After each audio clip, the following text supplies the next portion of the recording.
Money. Some people earn it fast. Others grind for years and still feel behind. Some hold on to it. Most spend it as soon as it hits their account. We like to think of money as math, something objective and logical. But that's not how it works in real life. Money decisions happen at the dinner table, not in Excel sheets. They're made under pressure, driven by emotion, memory, fear, and ego. If you've ever made a financial choice that didn't make sense on paper, but felt right, you already know. Money is emotional. Your financial behavior starts before you even earn money. Think about how you were raised. Did your parents talk openly about money?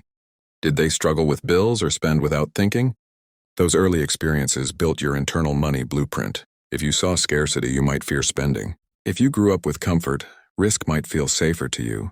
Two people with the same salary can make completely different decisions. Not because one is smarter, but because their background shaped their values. The way we handle money isn't random. It's learned, and often we don't even realize where those lessons came from. Why starting early beats being smart? Warren Buffett is worth over $100 billion, not because he found some secret trick, but because he started investing at age 10 and never stopped.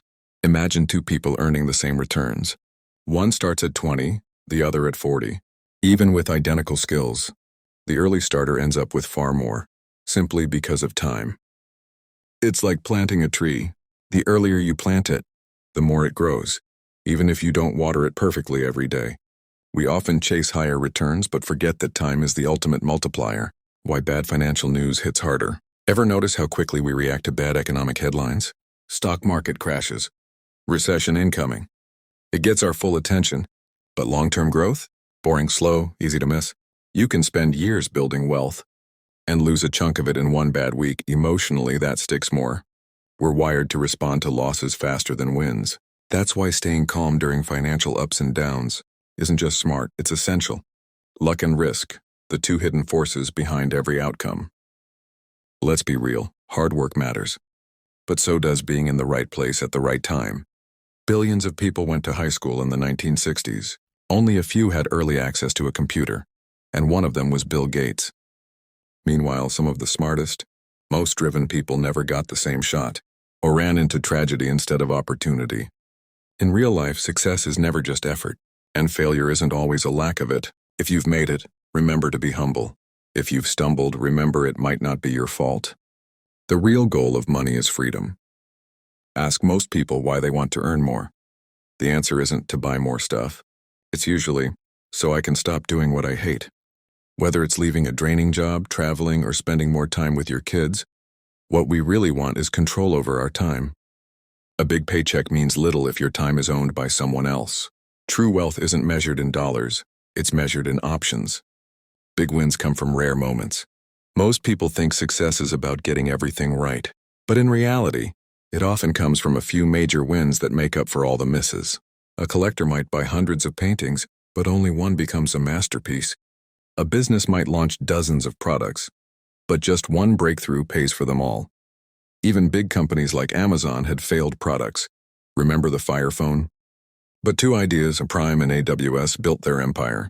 You don't need to be right all the time. You just need to keep trying until something hits big. Being rich is flashy. Being wealthy is quiet. Nice cars, designer clothes, expensive vacations, they look like wealth. But often they just show spending power, not savings or stability. Wealth isn't the mansion someone posts on Instagram. It's the money they didn't spend, the freedom they've built quietly. Most millionaires aren't flashing it, they're investing it.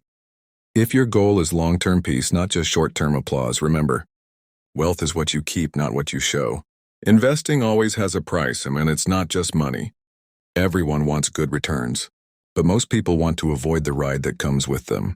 Investing feels easy until things start to drop. Then emotions kick in, panic, doubt, regret. That emotional roller coaster is part of the cost. Think of it like going to a theme park. You pay at the entrance, the rides may make you nervous, but if you want the full experience, you accept that price. The stock market works the same way. Volatility, fear, and uncertainty are the entry fee, not penalties. The mistake people make is trying to enjoy the upside without dealing with the downside. But that's like trying to skip the line and still ride the roller coaster. When is enough?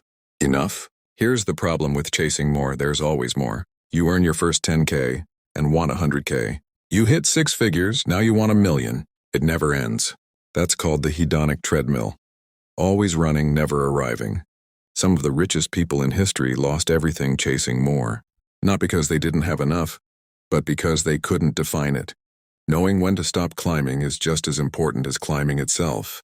The real win? Reaching a point where you can say, "This is enough for me." What real financial success looks like. In the end, wealth is about behavior. It's about saving when you could spend. Thinking long-term when it's easier to react. Having patience when everyone else is panicking. You don't need to be a genius. You need to be consistent. You don't need the highest returns. You need time, discipline, and a calm mind. Success with money is rarely about brilliance. It's about behavior. If you're still watching, you're not just curious about money. You're serious about understanding yourself. But here's the thing. Even when we know what's smart, save more, invest early, avoid unnecessary spending, we still delay. We say, "I'll start next month," we procrastinate. If that sounds like you, then don't stop here. Watch my last video, Why You Can't Stop Procrastinating. It breaks down the psychology behind delay and how to break the cycle. It's the missing piece between knowing what to do and actually doing it. If you found value in this video, give it a like. It helps more people discover this kind of content. And if you're into exploring the why behind human behavior, success, and self-control, hit subscribe and turn on notifications. New videos drop every week, and they're all about making psychology practical. Thanks for watching. See you in the next one.